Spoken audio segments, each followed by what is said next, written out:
ఆధ్యాత్మిక రాజధాని తిరుపతిలో ఈ రోజు అనూహ్య పరిణామాలు చోటు చేసుకున్నాయి. హనుమంతుడి జన్మస్థలంపై సాగుతున్న వివాదంతో పాటు శృంగేరి పీఠం ఉత్తరాధికారిపై గోవింద ఆనంద సరస్వతి స్వామి చేసిన వ్యాఖ్యలు ఇప్పుడు దేశవ్యాప్తంగా చర్చనీయాంశంగా మారాయి. పంపా క్షేత్రంలోని కిష్కింద మాత్రమే హనుమంతుడి జన్మస్థలమని దేశవ్యాప్తంగా నిర్ణయించడం జరిగిందని స్వామి స్పష్టం చేశారు. కర్ణాటక ప్రభుత్వం 120 కోట్లతో ఈ ప్రాంతాన్ని అభివృద్ధి చేస్తోందని, ఇప్పటికే వసంత పంచమి నాడు భూమి పూజ కూడా ముగిసిందని తెలిపారు. తిరుమల అంజనాద్రిలో హనుమంతుడు జన్మించాడనేందుకు ఎలాంటి అధికృత ఆధారాలు లేవని టీటీడీ స్వయంగా కోర్టుకు తెలిపిందని ఆయన గుర్తు చేశారు. అంజనాద్రి అనేందుకు ఎలాంటి ప్రమాణాలు లేవని ధ్వజమెత్తారు. గోవింద ఆనంద సరస్వతి స్వామి శృంగేరి పీఠం ఉత్తరాధికారి విధిశేఖరుడిపై తీవ్రస్థాయిలో విరుచుకుపడ్డారు. ఆదిశంకరాచార్యులు 2500 ఏళ్ల క్రితం పెట్టిన నియమాలను శృంగేరి పీఠం పాటించడం లేదని, విధిశేఖరుడి సన్యాసం శాస్త్రబద్ధంగా జరగలేదని ఆరోపించారు. కర్ణాటకలో 14 మంది నకిలీ శంకరాచార్యులు తిరుగుతున్నారని, విధిశేఖరుడు కూడా అందులో ఒకరని సంచలన వ్యాఖ్యలు చేశారు.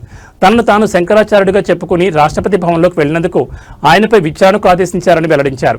విధిశేఖరుడిపై అనేక కేసులున్నాయని, చంద్రబాబు ప్రభుత్వం ఆయనను వెంటనే జైల్లో వేయాలని డిమాండ్ చేశారు. శంకరాచార్యులపై త్రిదండి చిరంజీవి స్వామి చేసిన వ్యాఖ్యలకు ప్రతిగా గోవింద ఆనంద సరస్వతి తీవ్రంగా స్పందించారు.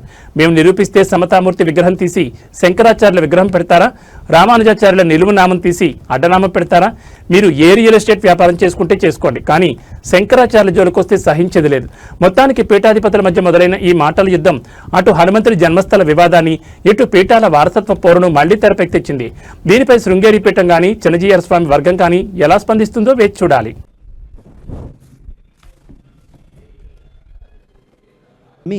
మేము చూపెడుతున్నాం, వాళ్ళు నమ్మాలి నమ్మకూడదు వాళ్ళకి వదిలేస్తున్నాం. నమ్ముకుంటే నమ్ముకోండి, లేదంటే ఎక్కడికైనా వెళ్ళిపోండి అంటే ఏమిటి, ఒక సిస్టమ్ లేదు. కాబట్టి ఇది అధీకృతంగా వాళ్ళు రాసినటువంటిది. ఆ తర్వాత వెంకటాచలం గురించి అంటున్నారు. మేము వెంకటాచల మహాత్మ్యం గురించి ఒక ప్రశ్న చేశాం కదా, దాంట్లో వీళ్ళు ఏమంటున్నారంటే, it is further submitted that the available content about Anjanadri in Skanda Purana is also reflected in Shri Venkatachala Mahatmyam is a proof that Venkatachala Mahatmyam is the compilation of contents above Venkatachalam found in 12 Puranas. Unfortunately, మేము అడిగాం ఏమిటి ప్రమాణాలను ఇచ్చిపెట్టి అడిగాం. ఇక్కడ వీళ్ళు ఏం రాస్తున్నారంటే, unfortunately over a period of time the content about Venkatachalam 12 Puranas might have been lost. మేము అడిగాం మీరు చూపెడుతున్నటువంటి వాటికి ప్రమాణాలు ఎక్కడ అంటే, వాళ్ళు ఏమంటున్నారంటే కాలాంతరంలో అవన్నీ అంటుకుపోయి నష్టమైపోయేదంతా. ఇప్పుడు మాది గ్రీహీ లేవు. ఇది అధీకృతంగా టీటీడీ వాళ్ళు హైకోర్టులో పెట్టిన అఫిడవిట్. అంటే ఏం చేస్తున్నారంటే, సారం ఏమిటి అంటే, మేము అనుకుంటున్నామండి, నమ్ముకుంటే నమ్ముకోండి, మీరు మాకేమిటి, అర్థమైందా? మేము ప్రమాణం అడిగితే ఎప్పుడో అవన్నీ అంటుకుపోయి లాస్ అయిపోయి మాది గ్రీహీ లేవు. ఇది కాబట్టి మన తిరుపతి వాళ్ళ దగ్గర ఇది అంజనాద్రి అనే ఏ ప్రమాణము లేదు. అది ఈరోజు అధీకృతంగా మేము ఇంతకాలము సంపూర్ణ భారతదేశం సంచారం చేసి supreme court reports, archaeological evidences, epigraphic evidences అన్నింటితో మీ ముందర ఈరోజు అధీకృతమైనటువంటి పుస్తకాన్ని మేము ఇక్కడ ఉద్ఘాటన చేస్తున్నాం. ఓం నమో వెంకటేశాయ, జై హనుమాన్. ఈ విషయం ఒకటి పరిసమాప్తమైంది. రెండో విషయం, ఇది మేము ఎప్పుడెప్పుడు వచ్చినా సరే మాకు ఇలాంటి ధర్మ సంకటాలు ఎదురవుతూనే ఉన్నాయి. అప్పుడు తిరుపతిలో అందరూ పండితులు కలిసి ఒక మీటింగ్ పెట్టారు. హనుమత్ జన్మభూమి గురించి నిర్ణయం చేస్తామని. చలకపటం చేశారు, మోసం చేశారు, దగా చేశారు, కుట్ర చేశారు. అవన్నీ భగవంతుని హనుమంతుల వారి వెంకటేశ్వర స్వామి వారి కృపతో ఛద్రమైపోయి సత్యం బయటకు వచ్చింది. ఇప్పుడు కూడా మాకు ఒక ధర్మమైనటువంటి సంకటం ముందర ఉన్నది. ఏ రకంగా అంటే, మహాభారతంలో అర్జునుడికి ఏ సంకటం? ముందర గురువులు, వెనకాల బాంధవులు. అలాగే ఇప్పుడు మాకు ధర్మ సంకటం ఎదురైంది. ముందర కూడా మాకు గురువులు, వెనకాల విద్య చెప్పిన ఆచార్యులు, పండితులు. విషయం ఏమిటంటే, హనుమంతుల వారికి ఒక పని ఉంటుంది.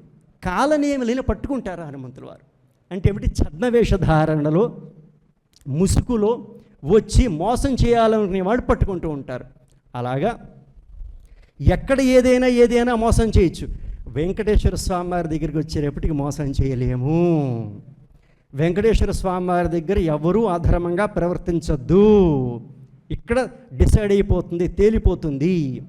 ప్రస్తుతము సంపూర్ణ భారతదేశానికి సంబంధించి ధర్మాచార్యులలో ఎవరు పెద్దవారు అంటే జగద్గురు శంకరాచార్యులు. భారతదేశంలో 2500 సంవత్సరాల క్రితం ఆదిశంకర భగవత్పాదుల వారు 4 ఆమనాయి పీఠాలు స్థాపించారు 4 దిశలలో. అందులో మొట్టమొదటగా స్థాపన చేసిన పీఠము పశ్చిమామనాయ ద్వారకా శారదాపీఠం, అది గుజరాత్లో ఉంది. ఆ తర్వాత ఆరంభం చేసిన పీఠము పూరి జగన్నాథు, అది ఒరిస్సాలో ఉంది. ఆ తర్వాత ఉత్తరామనాయ జ్యోతిర్మఠం, అది బద్రీనాథ్ దగ్గర ఉంది జ్యోతిర్మఠంలో. 4వ మఠము దక్షిణామనాయ శృంగేరి శారదాపీఠము శృంగేరిలో ఉంది. ఈ 4 పీఠాలు ఆదిశంకర భగవత్పాదుల వారు 2500 సంవత్సరాల క్రితం ఆరంభం చేశారు. ఇప్పుడేమవుతుంది, దక్షిణామనాయ శృంగేరి శారదాపీఠం అని భారతీయ తీర్థస్వామి వారిని మేము ఉంటున్నాం కదా, అదే భారతీయ తీర్థస్వామి వారు అదే ఆదిశంకర భగవత్పాదుల వారికి తీరని ద్రోహం చేస్తున్నారు. మా ఉపనయన సంస్కారం శృంగేరిలో అయింది, మేము చదువుకున్నది శృంగేరిలో, మేము తిన్నది శృంగేరిలో. మరి ఇప్పుడు మేము విరుద్ధంగా నుంచుంటున్నాము అంటే మరి ఆయన చెప్పినటువంటి విద్య అక్కడ ఉన్నప్పుడు వీటన్నింటి గురించి అడిగాం, మాకు ఎటువంటి సమాధానము దొరకల. ప్రతి దాన్ని ఇది చేస్తూ ఇప్పటివరకు అలా వచ్చారు, కానీ ఒక్కసారి కూడా మాకు సమాధానం ఇవ్వాల. శృంగేరి వారు ఏమంటారు అంటే, ఆదిశంకరాచార్యుల వారు వచ్చి 1200 సంవత్సరాలు అయింది అంటారు.